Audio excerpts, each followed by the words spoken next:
Olá, tudo bem? Seja muito bem-vindo a esse canal. Eu sou Renato Cortez, aqui nós falamos de teologia. O nosso foco aqui é Bíblia, é o estudo da Palavra de Deus. Bom, hoje é quinta-feira e como toda quinta-feira nós estamos comentando, estamos estudando a Bíblia do zero e vamos ir até o final. Começamos de Gênesis e vamos ir até Apocalipse, certo? No vídeo de hoje nós já vamos para a aula de número 10 do livro do Êxodo. Nós vamos estudar hoje os 10 mandamentos, tá bom? Então vai ser mais uma aula, como eu já tinha comentado quinta-feira passada, muito importante, tá? Para você entender o contexto aqui do livro do Êxodo e até mesmo da nossa formação cristã, tá certo? Como sempre, eu gosto de mencionar as Bíblias que eu estou usando para estudar cada livro, porque serve como uma dica para você. Às vezes quer comprar uma Bíblia e não sabe qual comprar. Então essa aqui eu estou usando, a Bíblia de Estudos Thomas Nelson. Por quê? Porque ela tem muitos auxílios de arqueologia, tem muitos auxílios de história. Então ajuda demais para você compreender melhor certas coisas. Vamos lá. Bom, o Monte Sinai se ergue do horizonte bíblico não apenas como uma elevação geográfica, mas como um ponto de inflexão na história da revelação. Até aqui, Israel conheceu o poder de Deus na libertação e na provisão no deserto. Agora ele conhecerá a sua voz, gravada não apenas no som do trovão, mas em palavras que moldarão a vida da nação. O Sinai é o lugar onde a liberdade se torna lei e a fé se torna um pacto. Perdão, gente, eu estou um pouquinho gripado. Não sei se é gripe, o que foi que me aconteceu. Eu passei uma semana aí sem conseguir falar, né? Muito rouco. E essas aulas eu gravo elas todos os dias, eu venho aqui e gravo uma aula. Então, apesar de você ver cada quinta-feira, eu estou gravando um dia depois do outro. Então, eu ainda estou um pouquinho rouco, tossindo um pouquinho. A diferença que vocês vão ver. Às vezes, nos vídeos ao longo da semana, eu estou normal, e nesse eu estou assim, é porque eu estou um pouquinho rouco, tá certo? Bom, o capítulo 19 é onde nós vamos começar a nossa história. Nós terminamos no capítulo 18, a aula passada, que nós estudamos a trajetória até o Sinai, certo? E agora nós vamos começar o 19, que vai demonstrar isso aqui. Antes, deixa eu te mostrar esse mapinha de novo. Era ter colocado ali, eu esqueci. Por quê? Porque observa aqui, ó, que está assim, Monte Sinai e uma interrogação. Tá vendo aqui, ó? Monte Sinai e uma interrogação, e entre aspas aqui tá Horebe. Por quê? O que isso acontece? É muito comum na Bíblia você ter, às vezes, um local que recebe 2 ou mais nomes. Às vezes ele tem o nome de batismo, às vezes ele vai ter o nome da região, certo? Vou te dar um exemplo que é mais falado, por exemplo, o Mar da Galileia. O Mar da Galileia, o nome dele era Mar de Tiberíades, ou Lago de Tiberíades, né? Só que a região que aquele lago estava era a região da Galileia. E como ele era um lago muito grande, ele era chamado de Mar de quê? Da Galileia, porque eles estavam na região da Galileia. Então, ora você lê ele sendo referido como o Lago de Tiberíades, ora você lê ele sendo referido como o Mar da Galileia, que é o mesmo local, certo? Aqui no Sinai vai acontecer a mesma coisa. Ora você vê esse local sendo referido como Monte Horebe, ora você vê esse local sendo referido como Monte Sinai. Porque Monte Horebe provavelmente fosse o nome dessa montanha, o nome dado a esse monte, né? Monte Horebe. E o Monte Sinai é porque ele ficava na região, aqui ó, na península do Sinai, certo? Então, geralmente ele vai trazer esses dois nomes. Outra coisa, a questão do sinal aqui é porque, lembra que eu falei, recapitulando aqui, que às vezes você tinha um nome dado por causa da região que estava? Então, quando você pega a região da península do Sinai, você não vai ter só uma montanha, você vai ter alguns montes naquela região, certo? Você vai ter alguns montes ao longo aqui dessa península. Então, de acordo com as referências, de acordo com os locais aonde o pessoal passou, de acordo talvez com a imponência do monte, dessa montanha aqui, tudo leva a crer que quando a Bíblia fala Monte Sinai, está falando sobre esse monte, tá? Mas não é uma afirmação 100% verídica, né? Nós não podemos bater o martelo que realmente aqui fosse o Monte Sinai, mas nós temos quase que 100% de certeza que ele foi aqui, tá certo? Bom, agora vamos voltar para a aula de lá, aqui. Então o capítulo 19 do Êxodo descreve um encontro marcado. O povo é chamado a se consagrar, lavar as suas vestes e manter-se à distância. O monte se cobre de nuvem espessa, trovões e relâmpagos rasgam o céu, e um som de trombeta cresce cada vez mais forte. Essa não é apenas uma dramatização para impressionar, é a materialização sensorial da santidade divina. O povo devia entender que a lei que receberá não vem de Moisés como líder político, mas do próprio Senhor do céu e da terra. Olha que interessante. O elemento de temor aqui não é acidental. A aliança bíblica nasce do reconhecimento de que Deus é transcendente e ainda assim ele se aproxima para falar. Então lembra que nós lemos o capítulo 16, finalzinho do capítulo 15, até o capítulo 18, ou até o capítulo 17, mais precisamente, o Senhor doutrinando o povo. Deus ensinando o povo através do quê? Das suas murmurações, das suas queixas. Nós aprendemos na aula passada que o deserto era uma escola, onde o povo estava ali aprendendo, mas que Deus os tinha levado ali para duas coisas. Letra A, desaprender a cultura egípcia e aprender a serem servos de Deus. Então, tudo o que acontecia aqui era de aprendizado. A princípio, o pessoal foi murmurando e Deus foi se revelando para eles. Foi ensinando eles nas suas queixas mesmo. E o pessoal foi tendo um contato maior com Deus, certo? Eles primeiro viram os milagres que Deus faz, um Deus que agia para eles lá nas pragas.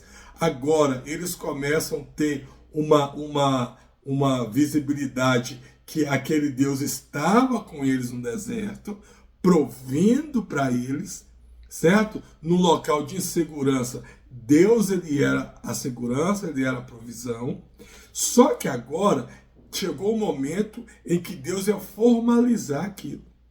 Chegou o momento, agora aos pés do Monte Sinai, que Deus ele ia trazer toda a legalização, toda a estrutura como nação para Israel. Então, para que isso acontecesse, o pessoal tinha que subir um patamar a mais no seu conhecimento de Deus, né? Eles tinham que entender que aqui, ó, Deus, ele é transcendente e mesmo assim se relaciona. Eles tinham que saber que Deus não era um qualquer, não era um amiguinho deles. Não, não. Deus, ele era o ser superior, ele era o ser supremo. Deus era o criador de tudo. Mas ainda assim, ele queria se relacionar com eles. Olha que forte isso. Então, quando eles chegam ao pé do Monte Sinai, e Deus ele vai dar as orientações para Moisés, vamos ler aqui o capítulo 19, ó. No dia em que completaram 3 meses que os israelitas haviam saído do Egito, chegaram no deserto Sinai, depois saíram de Refidim, entraram no deserto, Israel acampou-se diante do monte. Logo Moisés subiu o monte para encontrar com Deus, e o Senhor o chamou do monte, dizendo: diga o seguinte aos descendentes de Jacó e declara aos israelitas: vocês viram o que eu fiz no Egito, como eu transportei sobre as asas de águias e os trouxe para junto de mim. Agora, se me obedecerem fielmente, guardarem a minha aliança, vocês serão o meu tesouro pessoal entre todas as nações. Embora toda a terra seja minha, vocês serão para mim um reino de sacerdotes e uma nação santa. Essas são as palavras que você dirá aos israelitas. Olha que interessante, Deus fala assim: embora toda a terra seja minha. Por que isso? Porque Deus que criou tudo. E outra coisa interessante que Deus fala com ele aqui, vamos voltar aqui no mapa. Ó, quando Moisés ele mata o egípcio, lá no comecinho da história de Moisés, Moisés foge daqui, passa pelo deserto e vem se refugiar aqui, em Midian, certo? Aqui em Midian, Moisés ele vai casar, vai ter filhos, vai viver 40 anos. Em um determinado momento, depois dos 40 anos, Moisés pastoreando os rebanhos do seu sogro, Moisés ele vem aqui, ó, exatamente aqui. Ele sai daqui e volta para aqui. E aqui no Monte Sinai, Deus se revela a Moisés na sarça ardente, tá? Lá no capítulo 3 de Êxodo, você vai ter essa referência. Aqui, ó, Moisés, capítulo 1, Moisés pastoreava o rebanho de seu sogro, que era sacerdote de Midian. Um dia levou o rebanho para o outro lado do deserto e chegou a Horebe, aqui, ó. Ele levou o rebanho para o outro lado, ó, o outro lado, e chegou a Horebe. Horebe, o monte de Deus, tá? Horebe, o monte de Deus. Então ele veio para aqui. Então agora, a única diferença foi a direção. Moisés agora está vindo daqui para cá. Da outra vez ele veio daqui para cá. Mas o mesmo monte é onde Deus agora vai falar novamente com Moisés. Deus vai se revelar. Deus manda Moisés avisar o povo não podia aproximar do monte. Moisés sobe no monte, e quando Moisés sobe no monte, aí o pessoal começa a ver o monte mudando fisicamente, né? Sinais da natureza acontecendo, né? Aos pés e ao alto do monte, de maneira que ninguém poderia se aproximar do monte. Quer ver? Vamos continuar lendo aqui. Versículo 14. Ó, tendo Moisés descido do monte, consagrou o povo, e eles lavaram suas vestes, e disse ele então ao povo: prepare-se para o terceiro dia, e até lá não se acheguem à mulher. Ao amanhecer do terceiro dia, houve trovões e raios, uma densa nuvem cobriu o monte e uma trombeta ressoou fortemente. Todos no acampamento tremeram de medo. Moisés levou o povo para fora do acampamento para encontrar-se com Deus, e eles ficaram ao pé do monte. O monte, versículo 18, estava coberto de fumaça, pois o Senhor tinha descido sobre ele em chama de fogo. Dele subia fumaça como de uma fornalha. Todo o monte tremia violentamente. O som da trombeta era cada vez mais forte. Então Moisés falou e a voz de Deus lhe respondeu. O Senhor desceu ao topo do monte Sinai e chamou Moisés para o alto do monte. Moisés subiu e o Senhor disse: desça e alerte o povo que não ultrapasse os limites para ver o Senhor, e muitos deles pereceram.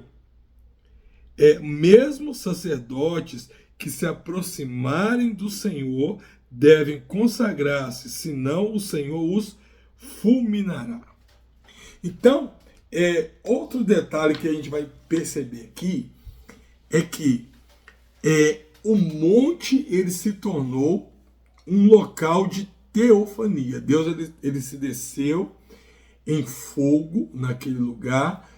Todo aquele movimento, como eu falei para você, era para mostrar, era uma materialização sensorial para poder mostrar a santidade de Deus. Mas o que chama a atenção é porque o monte, né? Porque a montanha.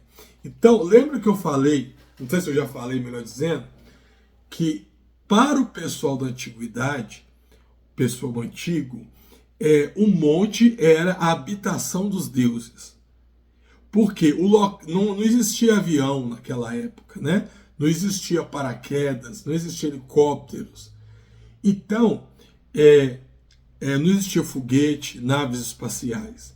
Então, para o ser humano, o lugar mais alto que o homem conseguia ir era o topo de uma montanha, certo? Então, para o ser humano, naquela época, o alto do monte era a habitação dos deuses. Os deuses moravam nos montes muito altos, porque eles eram, às vezes, inacessíveis. Não se podiam chegar.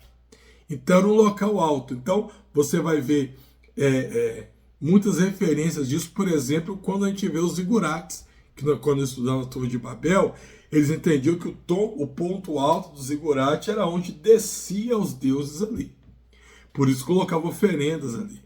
A Bíblia, ela faz referência a Deus, inclusive chamando Deus de Deus El Shaddai, né? E El Shaddai, ele ficou traduzido para a nossa língua como Deus Todo-Poderoso, mas tem algumas pessoas que entendem que essa palavra Shaddai, ela vem do aramaico, se eu não me engano, ou do sumeriano. E essa palavra seria Shadu, a raiz dela seria Shadu, que significa Deus da montanha, ou Shadu, melhor dizendo, montanha. Então, quando se unia a palavra El Shaddai, você estava dizendo Deus da montanha, Deus das alturas, né? O próprio Salmos nos traz essa mentalidade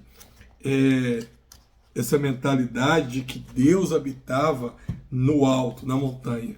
Abra comigo aqui, ó, deixa marcado, né, Êxodo 19, mas vem aqui comigo, Salmos 121. Salmos 121. Olha o que você lê aqui, olha que interessante isso aqui. Depois que eu te falei, né, como que você vai mudar sua visão nessa leitura, ó. Levanto os meus olhos para os montes e me pergunto, de onde vem o meu socorro? O meu socorro vem do Senhor, que fez os céus e a terra, tá? Então eles já tinham essa mentalidade. Então, como Deus, ele sempre parte do conhecido para o desconhecido, como você vai ver Deus sempre agindo, principalmente aqui no deserto, ensinando, doutrinando, ele vai usar o Monte Sinai para poder ensinar eles duas vezes, partindo do conhecido para o desconhecido e revelando nuances muito íntimas, muito profundas da sua própria pessoa. Primeiro, no primeiro chamado de Moisés, da sarça ardente, lá ele manda Moisés tirar as sandálias dos pés e aproximar descalço. Por quê? Porque na mentalidade de Moisés, que era o costume da época, quando uma pessoa se aproximava dos deuses, quando o faraó ele se aproximava dos seus deuses egípcios, o faraó tirava as sandálias. Então você tinha lá esculpido nas paredes dos faraós, lá no Egito, o faraó diante dos deuses, descalço. Por quê? Era um sinal de máximo de reverência. Então, quando Deus ouve Moisés, ou melhor, quando Moisés ouve uma voz, e essa voz fala assim, tira a sandália dos seus pés para você vir aqui, que é a Terra Santa, ele não teve dúvida nenhuma que era um Deus que estava falando. Não que ele estava falando que o que o Egito fazia era certo, mas ele estava fazendo o quê? Partindo do que Moisés conhecia para revelar o que Moisés não conhecia. Então aqui também, a mentalidade deles é o quê? Deus está onde? Na montanha. Deus fala onde? Na montanha. Então, Deus fala aqui com Moisés, Moisés, sobe aqui na montanha. Vem no topo da montanha, por quê? Porque eu vou falar. Por quê? Qual que era o conhecido? Deus habita na montanha. Então, para aquela população, para aquela multidão que estava aos pés da montanha, quando eles ouvem Moisés falando, Deus vai falar comigo, e ver Moisés subindo para o alto da montanha e ver a montanha toda tendo esses sinais, ninguém teve dúvida de que ali existia uma divindade, que era um Deus que estava ali. Percebe como que Deus, nada na Bíblia, ela está aqui por acaso, tudo tem um sentido. Então Deus usa novamente do conhecido e parte para o desconhecido. Aí você chega no capítulo 20. No capítulo 20, o pessoal lá no 19, então teve uma preparação, foi no terceiro dia, tudo certinho. No capítulo 20, Deus ele vai se revelar a Moisés e vai trazer aqui os 10 mandamentos que eu vou ler para você. E eu peço, se você puder, se tiver com a Bíblia aí, leia comigo a partir do versículo 1.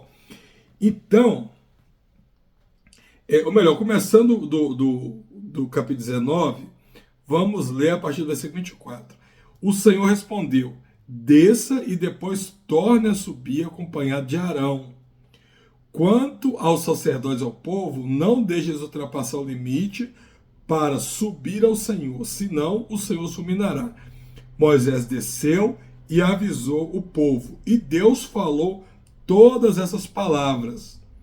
Eu sou o Senhor, o Deus que te tirou do Egito, da terra da servidão. Continuar aqui. Não terás outros deuses diante de mim. Não farás para ti nenhum ídolo, nenhuma imagem de qualquer coisa do céu, na terra ou nas águas debaixo da terra. Não prostrarás diante deles, nem prestará culto, porque eu, o Senhor, o teu Deus, sou Deus zeloso, que castigo os filhos pelos pecados dos pais, até a terceira e quarta geração daqueles que me desprezam, mas trato com bondade até 1000 gerações aos que me amam e obedecem os meus mandamentos. Não tomarás em vão o nome do Senhor teu Deus, pois o Senhor não deixará impune quem tomar o seu nome em vão. Lembra-te do dia de sábado para santificá-lo. Trabalhará 6 dias, nele fará todo o seu trabalho, mas o 7º dia é o sábado dedicado ao Senhor, o teu Deus. Nesse dia não farás trabalho algum, nem tu, nem os teus filhos, nem tuas filhas, nem os teus servos, nem tuas servas, nem os teus animais, nem os estrangeiros que morarem nas tuas cidades. Pois em 6 dias fez o Senhor o céu e a terra, o mar e tudo que nele existe, mas no 7º dia descansou. Portanto, o Senhor abençoou o 7º dia e o santificou. Honra teu pai e tua mãe, a fim de que viva tenha vida longa na terra que o Senhor, o teu Deus, te dá. Não matarás, não adulterarás, não furtarás, não terás não dirás falso testemunho contra o teu próximo, não cobiçarás a casa do teu próximo, não cobiçarás a mulher do teu próximo, nem os servos ou as servas, nem o boi ou o jumento, e nem coisa alguma que lhe pertença. Os 10 mandamentos estão aqui. Mas se a gente continuar lendo, né? Vendo-se o povo diante dos trovões, dos relâmpagos, do som da trombeta e do monte fumegando, todos tremeram, assustados, ficaram à distância e disseram a Moisés: fala tu mesmo conosco e ouviremos, mas que Deus não fale conosco para que não morramos. Moisés disse ao povo: não tenham medo, Deus veio prová-los, para que o temor de Deus esteja em vocês e os livre de pecar. Mas o povo permaneceu à distância, ao passo que Moisés aproximou-se da nuvem escura em que Deus se encontrava. Bom, os 10 mandamentos estão aqui. Então, para a gente estudar os 10 mandamentos, eu queria te revelar algo interessante, que talvez você não saiba. Vamos lá. A Bíblia, ela contém verdades, mas nem toda verdade está na Bíblia. Certo? Nem toda verdade está na Bíblia. A Bíblia tem as verdades relacionadas à nossa salvação, mas nem tudo aquilo que nos está relacionado à salvação e é uma verdade, também não é salvação, mas é uma verdade. Te dou um exemplo. Fumar. Fumar faz mal. É verdade? É verdade. Mas esse termo, fumar faz mal, ou é proibido fumar, você não vai encontrar na Bíblia. Certo? Então, tendo isso em mente, o que eu quero dizer? Vamos voltar lá.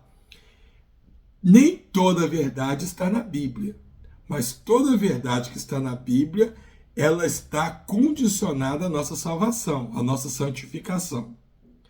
Agora, aquilo que não está relacionado à nossa salvação nem à nossa santificação, pode estar cá fora e pode ser uma verdade.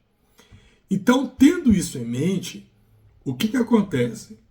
Quando o pessoal de Israel estava passando por todas essas histórias que eu mostrei, o mundo lá fora já tinha suas leis.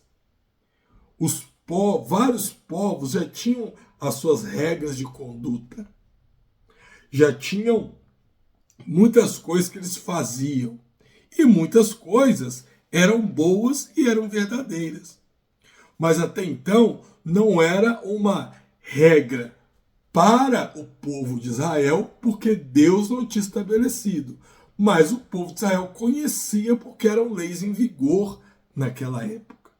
Então, quando Deus ele vai fazer aqui os 10 mandamentos, o que Deus ele vai fazer? Ele não vai trazer só coisa inédita. Muita coisa que Deus traz nos 10 mandamentos já eram observados em leis no mundo em que eles viviam. Só que até então, aquilo não era uma lei para o povo, não era uma lei divina. Por que não era divina? Porque era uma lei da época, todos seguiam, mas não era relacionado à santificação do povo. Agora, como Deus pegou aquilo e trouxe para o meio, agora aquilo passa a ser uma ordenança divina. Entendeu? Será que deu para você me entender? Se está lá fora, não era ordenança. Deus pegou aquilo, trouxe para o meio, virou uma lei divina, uma lei relacionada à nossa santificação, tá? Mas era uma verdade que já existia. Por que eu estou falando isso? Porque naquela época já existia aqui, ó, no Oriente Antigo, era comum que reis e nações estabelecessem tratados e alianças para organizar as suas relações políticas e militares. Existiam, então, basicamente, dois tipos de tratados. Você tinha o tratado de paridade e você tinha tratados de sucerano e vassalo. Os tratados de paridade eram tratados firmados entre partes iguais, como dois reis que reconheciam mutuamente seus direitos e as suas responsabilidades, tá? Então isso era um tipo de tratado. Dois reis faziam um pacto entre eles, reconheciam os dois aqui as suas responsabilidades, reconheciam os seus deveres e o pacto foi estabelecido ali. Então isso era uma lei de paridade. Você não tinha o menor e o maior. Os dois eram reis. Os dois eram iguais. Mas os dois naquele pacto eles estabelecem leis e orientações para que não pudessem ser violadas entre si. Certo? Ou seja, responsabilidades e benefícios e obrigações. A segunda lei, que era chamada de leis de sucerano e vassalo, já era diferente. Eram acordos entre uma parte mais forte, o sucerano, e a outra parte mais fraca, o vassalo. Nesse caso, o governante mais poderoso oferecia proteção, terras, benefício, em troca do vassalo, ele oferecia a sua lealdade, o seu tributo e a sua obediência. Então ficou claro até aqui? Leis de paridade, tratados de paridade, era dois iguais, do mesmo grau de importância, faziam um acordo aonde os dois tinham responsabilidades e obrigações. Todos os dois. Então, os dois tinham que cumprir. Leis de sucerano e vassalo era quando um superior, que era o sucerano, ele estabelecia um tratado, um pacto com o vassalo, aonde ele entrava na sua parte aqui com proteção, dando terra, dando vários benefícios, e o inferior, a sua parte no tratado era o quê? Era ser leal, era pagar os seus tributos e oferecer obediência àquele sucerano, tá certo? Então eram praticamente as duas leis que você encontrava naquela época. Os dois tratados, melhor dizendo assim.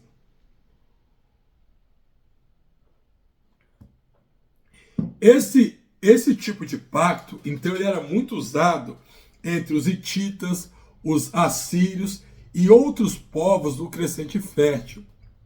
Normalmente, faziam-se duas cópias do tratado, uma para o sucerano e outra para o vassalo, que deveriam ser guardadas em locais importantes, como os templos ou fronteiras das terras dadas. Muitas vezes, o sol, a lua e as estrelas eram invocados como testemunha do acordo, sendo até mesmo gravados como símbolos nos documentos. Então, quando eu falo disso, você tem isso em mente, é muito fácil, eu consigo visualizar aqui, por exemplo, o tratado Pacto de Deus com Abraão. Não é isso? Quando Deus ele vai fazer o pacto com Abraão, que Abraão mata os animais, coloca na pedra, e Deus passa entre os animais. E depois Abraão, na verdade, o certo seria os dois passarem, mas só Deus passa ali, né? Entre os animais e consome com fogo. Aquele era um tipo de um tratado de sucerano e vassalo. Do sucerano e vassalo, tá? Que estava acontecendo ali. Então, essas regiões tinham muito isso. E os hititas, os assírios e esses povos do Crescente Fértil eram exatamente os povos da época do povo bíblico que nós estamos lendo. Os hititas, nós aprendemos que foram os povos que invadiu o Egito, e na época de José, eles que eram o faraó do Egito. Não foi isso? Os assírios eram que moravam naquela região, onde hoje é o Iraque, o Irã, né? a Síria, é aquela região da Mesopotâmia, onde Noé desceu com a sua família, entre os dois rios. Então, os povos da época ali. Muito bem. Um exemplo famoso entre esses tratados, ou esses pactos, é o tratado entre o rei hitita Mursili II e Talmi Shahuma de Alepo, feito por volta de 1300 a.C., que regulava a relação entre os dois estados. O outro caso conhecido é o Tratado de Sucessão de Esarhaddon, rei da Síria, que exigia a fidelidade dos seus vassalos para garantir que o seu filho herdasse o trono, tá? Todos esses aqui, se você procurar na internet, você vai encontrar as pedras, né? Os tabletes cuneiformes que falavam sobre isso aqui. Um outro exemplo famoso, na verdade que eu repeti, né? Colei 2 vezes aqui o texto. No mundo antigo, então, existiam vários desses pactos. E quando você lê esses pactos, você via que esses documentos, eles seguiam um padrão. Eles tinham um padrão de construção. Como era esse padrão aqui? Esse padrão, esses documentos seguiam um padrão comum que incluía 6 elementos na construção desse documento. Preste muita atenção nisso daqui. Você tinha um preâmbulo, tá? Onde apresentava quem era o rei soberano, o sucerano, né? Você tinha depois um prólogo histórico, que lembrava que o rei já havia feito pelo o vassalo, por exemplo, vitórias militares ou benefícios concedidos. Depois, você tinha as estipulações. O que eram as estipulações? Descrevia as obrigações que o vassalo deveria cumprir. Depois disso, você tinha a leitura e a guarda. Ou seja, ordenava que o tratado fosse lido regularmente e preservado em um local sagrado. E depois você tinha as testemunhas, que invocava deuses, astros ou símbolos como garantidores do pacto, e terminava com bênçãos e maldições. Prometia recompensas pela obediência e punição pela quebra do acordo. Quando nós lemos aqui, ó, os 10 mandamentos, o que acontece? Por isso que eu mandei você prestar atenção nisso daqui. Quando você lê os 10 mandamentos, você percebe que os 10 mandamentos, ele é um tratado. Ele era um tratado seguindo, como eu falei, olha como que Deus age, seguindo a mesma estrutura dos tratados antigos que eles já conheciam, seguindo a mesma forma de uma carta, com todos esses elementos aqui imbuídos nele.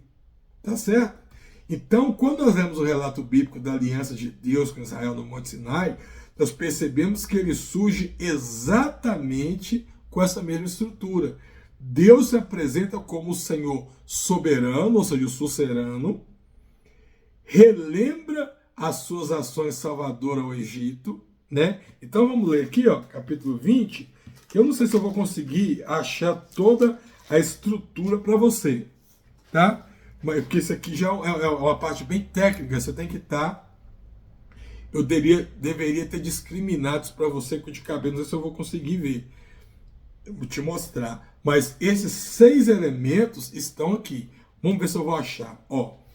Então, você percebe que Deus se apresenta como o Senhor soberano. Vamos ver isso aqui? E Deus falou ao povo, 21, 22. Eu sou o Senhor, o teu Deus, que te tirou do Egito, da terra da escravidão.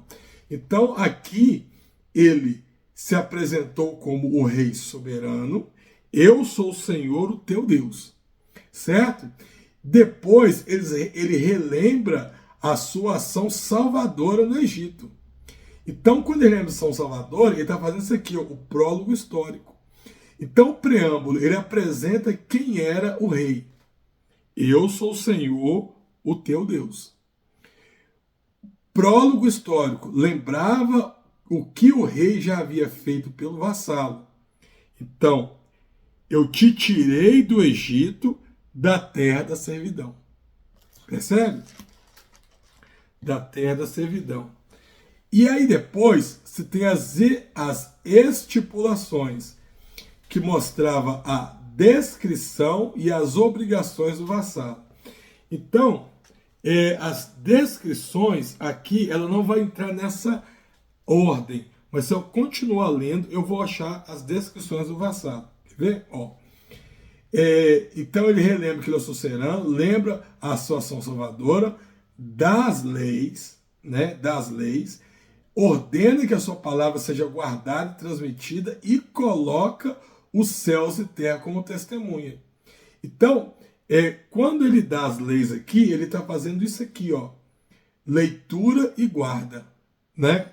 Que começa aqui no versículo 3, ó, eu sou o Senhor no teu diante de mim, e vai até o versículo 17. Quando chega o versículo 18, vendo o povo, vamos ver se eu acho aqui, ó,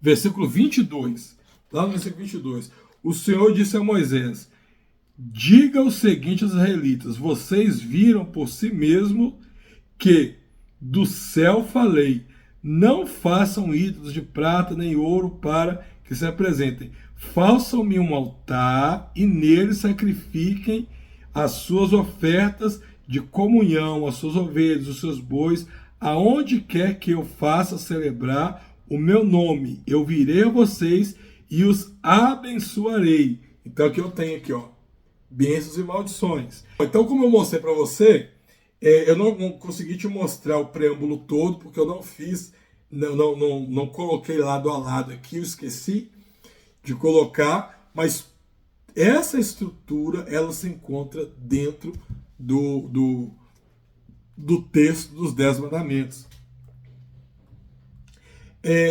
Continuando aqui, em outras palavras, a Aliança do Sinai não era algo estranho para o povo da época. Eles reconheciam esse modelo, né? Mas havia uma diferença crucial. O sucerano aqui não era apenas um rei humano, e sim o próprio Deus, o Deus vivo, que não buscava apenas tributo ou obediência política, mas ele buscava o quê? Um relacionamento de amor, de santidade e de fidelidade para o seu povo, né? Então perceba, Deus veio ensinando o povo, ao longo do deserto, e aqui ele se manifesta num tratado, onde ele é o rei sucerano, mostrando que o que esse tratado mostrava? Que os vassalos teriam o quê? Proteção, Deus é o Deus que nos guarda, teria terras, porque eles estavam indo em direção à terra prometida, e teriam benefícios, porque todos os milagres, todas as bênçãos viriam de Deus para eles. E Deus exigiria de troca o quê? Lealdade e não tributos, mas lealdade e obediência. É o que nós percebemos quando nós vemos esse tratado. Agora, continuando falando sobre os 10 mandamentos, então, quando você chega aqui, eu fiz uma tabelinha aqui, o que você vai observar? Que tem uma pequena diferença, uma leve diferença entre esses dois mandamentos, tá? E vamos dar uma olhadinha aqui, você vai entender o que eu quero dizer. Ó, Êxodo e aqui o de Deuteronômio. Primeiro mandamento, não terás outros deuses diante de mim. Não terás outros deuses diante de mim.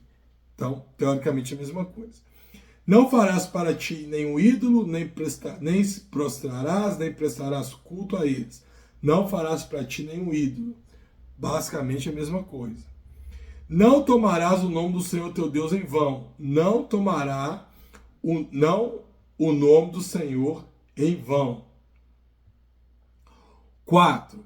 Lembra-te do sábado para santificá-lo. E aqui, guardarás o sábado. Honra teu pai e tua mãe, honra teu pai e tua mãe, não matarás, não matarás, não adulterarás, não adulterarás, não furtarás, não furtarás, não dará falso testemunho, não dará falso testemunho, não cobiçarás a casa do teu próximo, não cobiçarás as coisas do teu próximo, tá?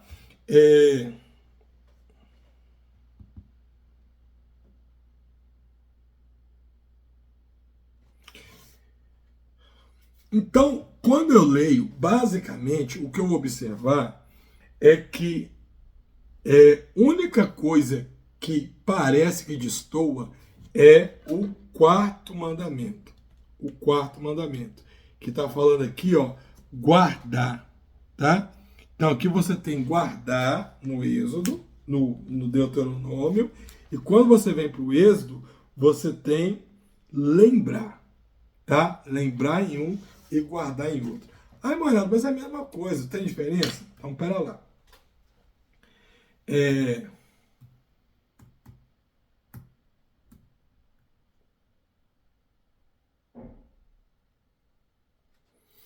Ai, Renato, mas é a mesma coisa, tem diferença? Então, os 10 mandamentos aparecem em duas versões, uma no Êxodo e a outra em Deuteronômio. Alguns estudiosos explicam que no Êxodo temos as palavras de Deus no momento da revelação. Já em Deuteronômio, Moisés, 40 anos depois, relembra ao povo essa mesma relação, acrescentando algumas explicações para ajudar a compreensão do que estava acontecendo ali. As diferenças de linguagem entre os dois textos não significam contradição, mas refletem o estilo da própria Bíblia, que muitas vezes apresenta o mesmo ensinamento com palavras diferentes para enriquecer a mensagem.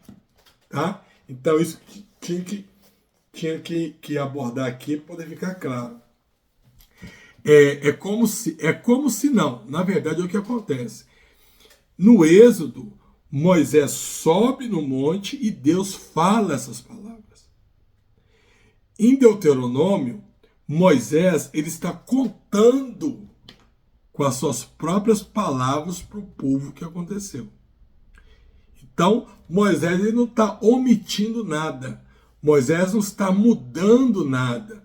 Moisés não está trazendo nenhuma contradição. Ele está apenas explicando de forma diferente aquilo que aconteceu para enriquecer mais a mensagem, tá? Então, por que eu trouxe isso daqui? Porque pode ser que se você for uma pessoa muito atenta, quando você chegar lá e você ler isso aqui, você poderia pensar, teve uma contradição. Não é contradição. Uma é Deus falando e a outra é Moisés contando com suas próprias palavras para o povo. Tá certo? Bom, e qual que é a relevância da lei para nós hoje? Então, o Sinai ele continua desafiando cada geração. Em uma cultura que valoriza a autonomia absoluta, a ideia de que existe um Deus que define padrões morais e inegociáveis parece restritiva. No entanto, o Decálogo revela que a verdadeira liberdade não é fazer tudo o que quer, mas é viver de forma que preserve e fortaleça a vida. O primeiro mandamento combate a idolatria moderna, seja ele dinheiro, status ou ideologia. O mandamento contra o falso testemunho confronta a cultura da distorção e da fake news. A proibição da cobiça expõe a raiz de muito do consumismo que corrói as relações. E a lei não envelheceu, ela permanece como um diagnóstico e direção. Então, a gente vai falar bem mais sobre a lei no Novo Testamento, como a lei se aplica hoje, quando a gente chegar no livro de Mateus, lá no Sermão da Montanha.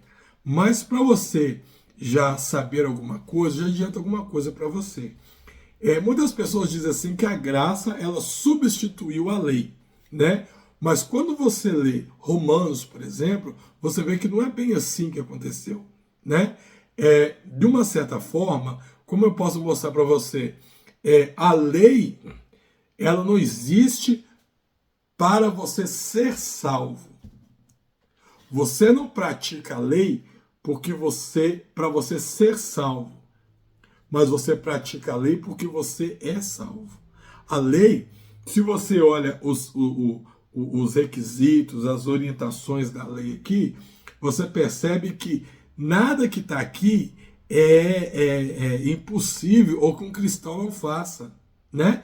Não que hora ou outra eu possa desfazer, eu possa não cumprir isso daqui, porque eu sou pecador, eu vou errar, né?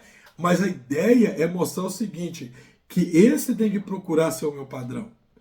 Qualquer crente vai concordar de que a lei de Deus, ela é um padrão daquele crente que é salvo. Nós não fazemos isso aqui porque nós devemos, para ser salvos, não porque nós somos salvos. Ai, Morado, mas o sábado? O sábado é o que orienta o sábado? O descanso. Você pratica o descanso, você descansa, você tira um tempo do Senhor, então pronto, você está cumprindo o sábado também, né? É só você ler a lei do sábado lá no Gênesis, você vai entender o que é o sábado também. Tem um homem que, eu esqueci o nome dele, que ele colocava a lei para nós como um espelho. A lei, quando você analisa a lei, você vê um espelho, é como você diante de um espelho que mostra a sua sujeira. Só que tem um detalhe, o espelho, ele não pode te limpar, o espelho pode mostrar a sua sujeira.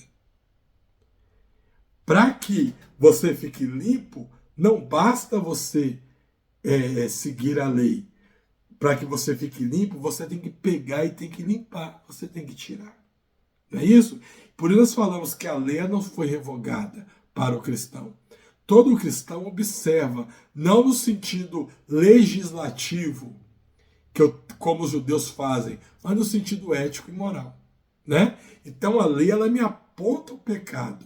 E eu, como servo de Jesus, eu vou me purificar, eu vou procurar me limpar para estar presente diante de Deus. Então é muito interessante eu entender qual que é o papel da lei hoje, como a lei ela atua hoje no nosso meio. Mas como eu falei, quando chegarmos em Mateus e em Romanos, nós vamos aprofundar bem na questão da lei nos dias de hoje. Tá certo? E para a gente fechar então, no Sinai, Deus não apenas falou, mas ele gravou as suas palavras em pedra, um símbolo de permanência. O decálogo, que é o nome que nós damos para os 10 mandamentos, não é um peso, mas é um presente. É um mapa para que um povo liberto continue liberto. Israel recebeu não apenas normas, mas um pacto.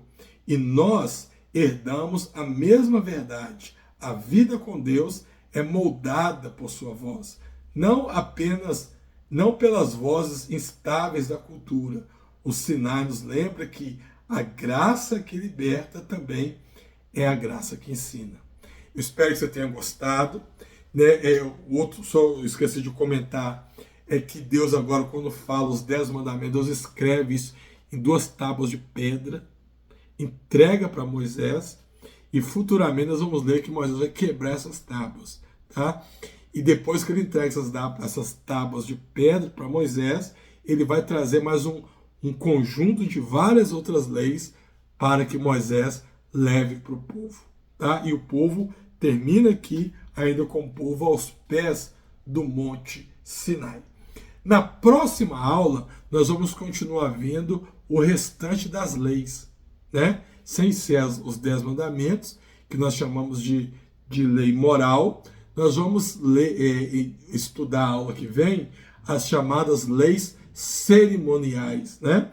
Há quem chame de leis cerimoniais e há quem divida entre leis cerimoniais e leis judiciais.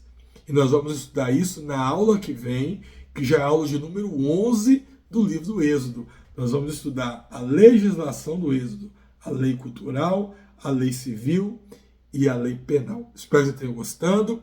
Não esqueça de vir quinta-feira para a gente continuar nosso estudo sobre o livro. Deus te abençoe, fique com Deus e até quinta-feira que vem.